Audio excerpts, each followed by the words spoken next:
My husband and I have been doing no-buy challenges together for over 15 years now. And while we first started doing no-buys as a way to save money and pay off $250,000 worth of debt, what actually happened shocked us both. We didn't just change our spending, we changed our values, our home, and our entire way of living. And it all comes down to the simple yet powerful daily habits we picked up along the way. So for those of you who are also doing or considering a no-buy or a low-buy year, today I'm sharing 25 micro habits that turned our no-buy year into a complete life reset so that you can do the same to experience more joy, peace, and satisfaction with your own home, budget, and life. And so what I've done with these micro habits is I've broken them down into 5 subcategories, which are number 1, mindset shifts, number 2, atomic habits, number 3, frugal habits, number 4, intentional shopping habits, and number 5, habits for the home. So let's dive into some of the mindset shifts, starting with the first micro habit on this list, which is knowing when to jump off the hype train. Trends and the hype surrounding trend cycles have been around for a long time, but it seems like those trend cycles are only getting faster and faster. And now we don't just have trends, we have micro trends. And 2 examples that I can think of this recently right off the top of my head are the Labubu doll trend that people are going crazy over this ugly doll, which I can't understand for the life of me. And then recently, another trend that I've been seeing on social media lately is the fisherman aesthetic, and people are trying to dress and look like a well-to-do fisherman, I guess. And especially I've seen people focusing on these beaded bags with like lobsters on them or sardines. And it's easy to get caught up in the waves of excitement that are generated by trends like this, but you really need to ask yourself if a trend is worth participating or if you're just drawn to it because of the hype that's surrounding it. Micro habit number 2 is to identify your spending triggers. There's a reason that personal finance is called personal, because all of us have our own unique strengths and weaknesses when it comes to saving and spending money. And so for me, being able to recognize my own personal triggers and temptations went a long way in helping me heal my relationship with money and eliminating, or at least getting better about not spending on those things. Money habit number 3 is to create and repeat your own personal money mantras. Just like your spending triggers and temptations are very personal to you, your money mantras will also be personal to you. And some of my favorite personal mantras are things like, I can like something without needing to own it, nothing is cuter than financial freedom, and the price of anything is the amount of life you exchange for it. Which is a quote from Henry David Thoreau that I actually put at the very top of my Notion template that I'm using to track my no-buy challenge. So create and get into the habit of repeating your money mantras whenever you find yourself feeling tempted to spend money that you probably shouldn't be spending. Ooh, in fact, why don't we do a little money manifestation accountability partner exercise right now? What I want you to do is to write me a comment down below and let me know what is your own personal money mantra, or what is a money mantra that you would like to remember for yourself. It can either be something that you already say or something that you want to work on. Drop one or more money mantras down in the comment section below, and this can help all of us stay accountable and cheer each other on. A no-buy or a low-buy year is a really long commitment, so one great way to stay inspired and motivated during your no-buy or low-buy challenge is to find and read books about no-buys, personal finance, and intentional spending. Some of the books and audiobooks that have inspired me in the past include The Year of Less by Kate Flanders, Your Money or Your Life by Vicki Robbins and Joe Dominguez, and most recently a book called The Buy Nothing, Get Everything Plan that was written by the co-creators of the Buy Nothing Project, and that talks about the benefits of buying less and gives people an accessible 7-step guide to decluttering, saving money, and how to create a supportive community around the idea of spending less and saving more. And I was actually thinking of doing an entire video around this topic as part of the Low Buy Diaries series that I launched this year. So be sure that you're subscribed with all notifications turned on if you haven't already, so that you don't miss out on that video when it comes out. Micro habit number 5 is to start a daily gratitude practice. And something that I read that really drove this idea home for me from an ancient Greek philosopher called Epicurus that went, "Do not spoil what you have by desiring what you have not. Remember what you have now was once among the things you only hoped for." It's really easy to fall into the habit of always focusing on what we don't have or wanting more, but this quote reminds us that focusing on what is lacking can diminish the joy and satisfaction that we derive from our current circumstances and all the wonderful things we have right now. So get into the habit of noticing at least one thing that you're grateful for each day and either say that thing out loud or try journaling about it or whatever appeals to you most. When I notice things that I'm grateful for throughout the day, I like to verbally acknowledge those things and say them out loud, and then that really just makes it feel more real and present in the moment. Okay, so the next category of micro habits I want to discuss with you is the category of atomic habits. And the first atomic micro habit is to focus on reshaping your identity and values to create real lasting change and results. So one of the examples that James Clear shared in his book was this woman who was able to lose 100 pounds simply by asking herself the question, what would a healthy person choose to do throughout her day? So if given the choice between walking or taking a cab, what would a healthy person do? Well, a healthy person would probably choose to walk. They would probably choose a salad over a burrito, and so on and so forth. And so let's say as an example that you struggle with the shopping addiction and you want to pay off your credit card debt that you've racked up as a result. Now you might think that the goal is to pay off your debt, and that's a great goal. It's a very concrete goal, but if you only make the goal of paying off your debt, then it's unlikely that you're going to create the kind of real lasting change that's going to keep you out of debt. So instead of thinking, I want to pay off my debt, what you might want to reframe your mindset as is that you want to become someone who is good with money. And one way to accomplish this is to get into the habit of questioning your purchases and asking yourself if they're aligned with the kind of person you want to become, aka someone who is good with money. And so then the next time that you're at the mall and you're walking past your favorite store and you see a $250 dress on sale in the window, ask yourself, would someone who is good with money spend $250 on a new dress when she already has a closet full of dresses at home? And repeating this habit over and over and over is going to reshape your identity from the inside out. Okay, so now that we've got the foundation of those atomic micro habits in place, the next 4 micro habits are based on the 4 laws of atomic habits, which are make it obvious, make it attractive, make it easy, and make it satisfying. So atomic micro habit number 2 is to make it obvious. And one thing that I've done for this is to get really clear about the rules and exceptions that I want to have and what I can and can't spend money on.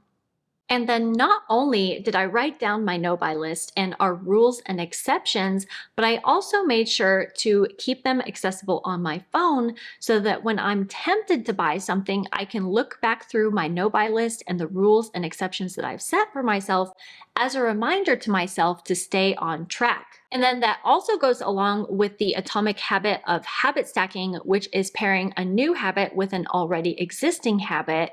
So I've gotten into the habit of checking my no-buy list before I spend money, before I pull out my credit card and buy anything. And for a lot of people, that one habit change alone will be enough to stop them in their tracks. Atomic micro habit number 3 is to make it attractive. And whenever I think about this micro habit, the phrase that always comes up in my head is add a little spice. And for me, I feel like just adding a few little touches here and there that help kind of spice up your no buy or low buy and make it more fun and exciting, sometimes that little extra bit of spice is all you need to stay inspired and motivated. So one of the things that I've done is to create my own budgeting templates and no spend challenge printables. And I find it really inspiring and motivating and satisfying to do those challenges and then to color in the box when I'm done each day that I don't spend money. And my kids also really enjoy it too. And then instead of using just black or blue ink when I'm filling in my budgeting printables, I have got these colorful little erasable pens and markers that I can use instead, and it just makes it a little bit more fun. Atomic micro habit number 4 is to make it easy. And one popular way to make it easy when you're doing a no buy or a low buy challenge is to use a cash budgeting or cash envelope system. And basically then you just give yourself a certain amount of money for each category each month. And then when that money is gone, then you're not allowed to spend any more money. And another micro habit that you could implement for this step is to just get into the habit of leaving your wallet at home when you're going out somewhere, because it's a lot harder to spend money when you don't have any money or your credit card on you. And then finally, the last atomic micro habit is to make it satisfying. And one of the most satisfying things I've done for this low buy year that we're on is to start an impulse spending journal. And basically what I do is I write down any of the temptations that I'm exposed to where I feel triggered and I feel tempted to buy something that I wasn't necessarily planning on and don't really want or need. And I've been writing that into my impulse spending journal. And then what I'll do is at the end of each month, I'll tally all of the money up that I didn't spend on making those impulse purchases. And instead, what I'll do is I will take all of that money and I'll add it into a high yield savings account that I started towards the beginning of this challenge. So as I'm editing this video, it is now August 1st, and I have just tallied up all of the money in my impulse spending journal for the month of July. And what I'm going to do is I'm going to take that total and add that amount to my high yield savings account.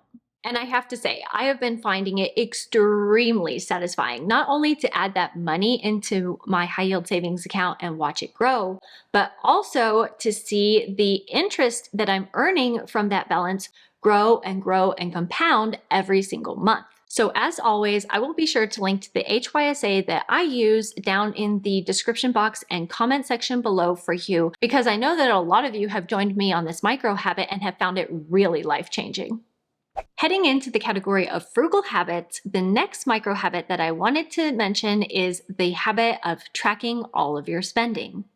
I don't think that there's any way you could have a successful no buy or low buy without tracking your daily, weekly, and monthly spending. Writing down all of the purchases that I make, putting that money into my budget, and also getting into the habit of writing down the things that I don't spend money on has helped me in so many ways. It's provided visibility and insight into my habits, and it's reinforced my commitment to my no buy challenge. And it's also gone a long, long way in helping me monitor and track my progress, both in financial terms as far as how much money I'm spending and saving, but also in emotional terms and how my life is changing for the better. Another frugal micro habit I wanted to mention is this idea of pre-gaming and either eating or drinking something before you go out as a way to avoid spending money, or you could also pack some snacks for yourself or pack, say, a coffee or a tea or something in a reusable bottle to take along with you if you know that going out and running errands is something that typically triggers you into spending money on tea or coffee or snacks or whatever. And this reminds me of how my girlfriends and I used to save money before we would go out drinking by drinking a little bit at home first before we took a taxi or walked to wherever it was that we were going. But nowadays, what it looks like for me as a mom is before I take my kids to the jump house for a 90-minute free session of fun with the coupons that we have saved up, because I know from experience that jumping is going to make them hungry and thirsty, and that the snacks and drinks at that place are super expensive. I'll pack our own fruits as snacks and bring our own bottles of water so that I not only avoid spending money on that experience, but I also can avoid spending money on food and drinks there. Another frugal micro habit I wanted to mention is squeezing every last drop you can out of your products. And I was literally doing this earlier. So that's why I wanted to come into the bathroom, because I'm getting down to the wire on my L'Oreal foundation with sunscreen that you can see here. So this pump no longer pumps out the makeup, and this top doesn't twist off either.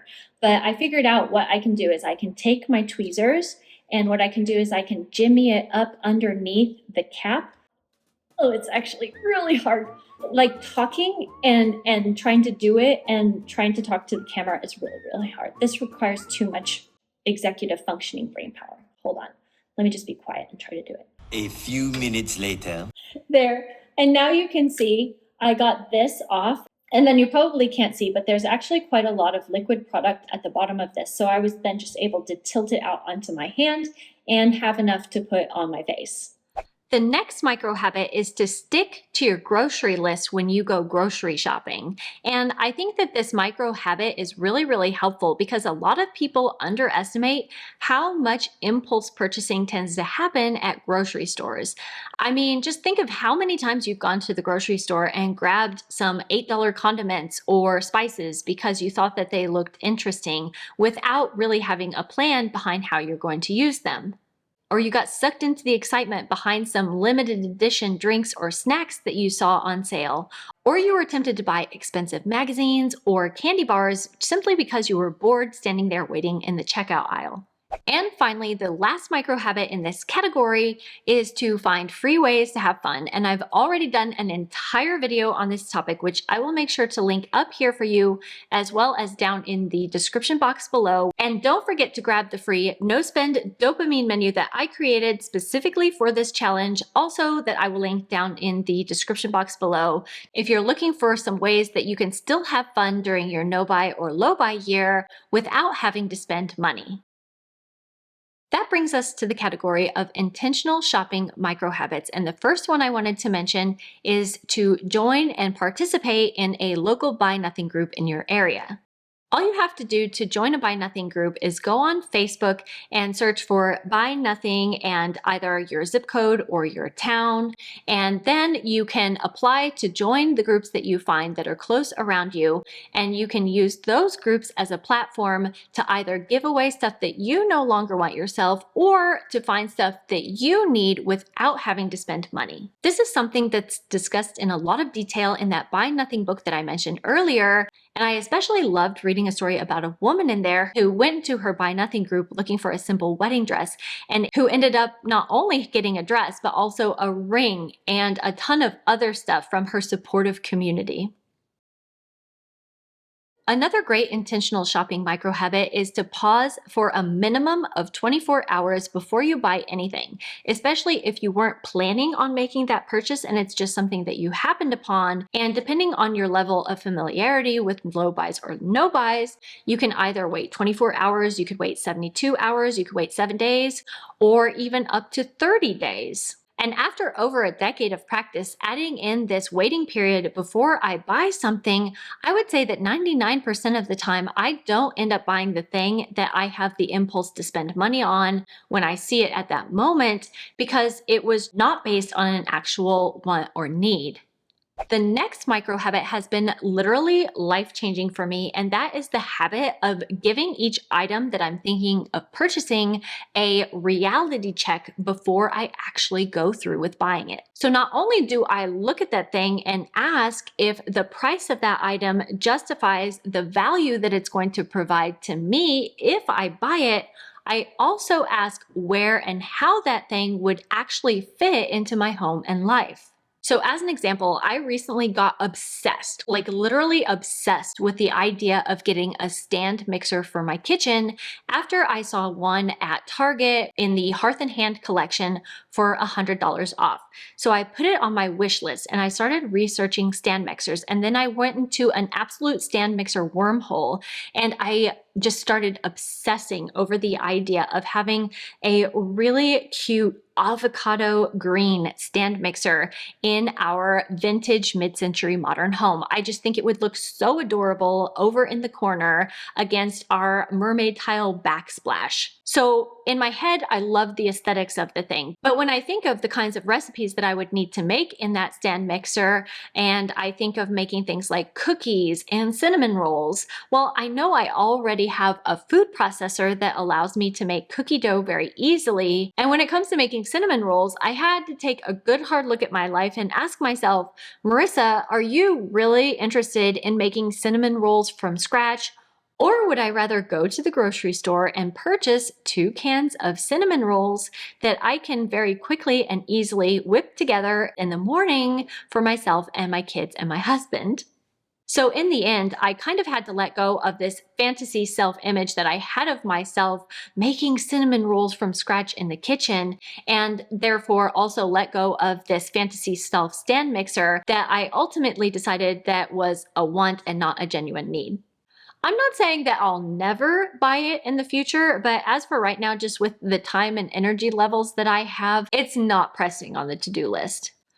Micro habit number 4 in this category is to unsubscribe from one brand, influencer, or newsletter per day, whether that's in your email inbox or on social media, wherever you feel like you're getting overexposure to ads and marketing that are encouraging you to spend money when what you really want to do is save money.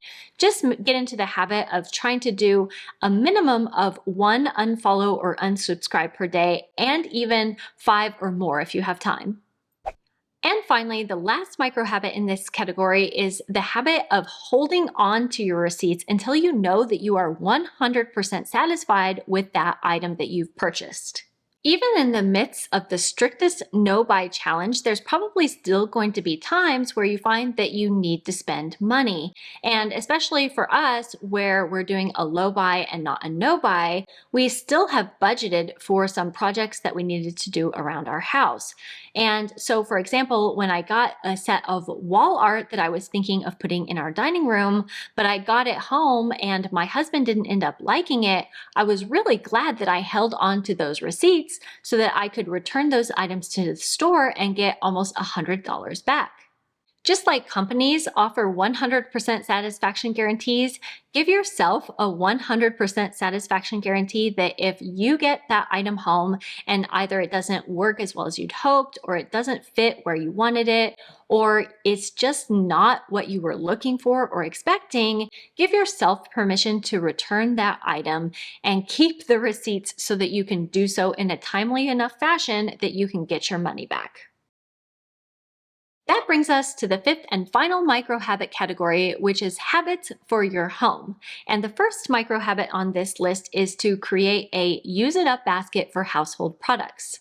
Especially if you're someone who tends to overbuy things and then shove them in the back of your closet or cabinets and forget about them, using a basket to kind of corral all of the products that you want to use up together and put it out somewhere where it's visible and reminds you to actually use those things can be really, really helpful. Micro habit number 2 is borrowing instead of buying. And this is something that I've really noticed and I've loved about our neighborhood that we're in right now, which is that all of the neighbors kind of know each other and talk. And I've seen neighbors who say one has a lawnmower and so he'll mow his yard as well as the other neighbor's yard.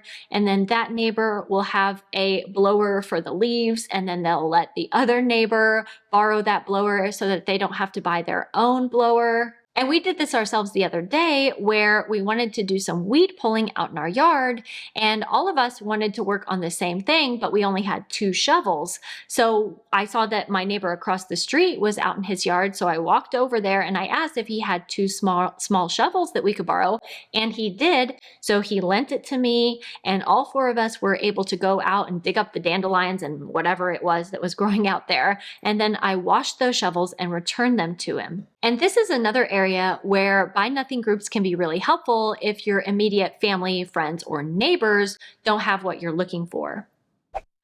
Another small micro habit is the habit of turning your clothes inside out before you wash them, because this is going to extend the lifespan of your clothing and mean that you have to spend less money buying new clothes. Micro habit number 4 is to master the art of repurposing. And I love repurposing things so much. I recently got a ton of compliments on a bird skirt that I was wearing in one of my videos, and a lot of people were surprised to find out that that bird skirt that I was wearing actually used to be a maternity dress that I bought 13 years ago when I was pregnant with my oldest son, and when I lost my boobs after breastfeeding and it was no longer able to stay up so comfortably as a strapless dress, I turned it into a skirt so that I can still continue using that thing that I love. I've also repurposed coffee makers into vases, and most recently I discovered a brand new use for winter sleds that we probably only use a handful of times throughout the year, which is that I repurposed them as a way to sit down in my garden and pull weeds comfortably, because a couple months back I had injured my back and I was finding that it was hurting just a little bit too much when I would go out to the garden and be bending over to pull weeds. So what I do is I pull out my kid's red sled and I sit on one end of that and I put the weeds that I pull out in the other end, and not only does it save my back, then it also makes it really, really easy to get rid of the weeds later. So don't be afraid to get creative and really think outside of the box when it comes to using and reusing things in your home. And finally, the last micro habit on this list is to extend the lifespan of your products. And this is kind of related to the habit of using things up that I mentioned earlier, but what I'm talking about with this is, like, for example, when my shampoo is getting low, what I'll do is I'll add some water to this and shake it up so that I can get all of the product out of here. And then also another little trick that I've picked up is that you can use contact solution when your mascara is getting dry. And so when you want to revitalize it a little bit and you know it still has a little bit of life left in it, you can just open it up and you can put a few drops of contact solution in there, and then it will kind of re-moisten the mascara so that you can continue using it and not have to buy a new one so soon. And I actually mentioned that hack in this video where I talked about the 25 extreme frugal living habits that I've adopted over the years. So be sure and check out that video or one of these other videos that YouTube thinks that you'll like, or I'll see you next week. Until then, take care. Bye-bye.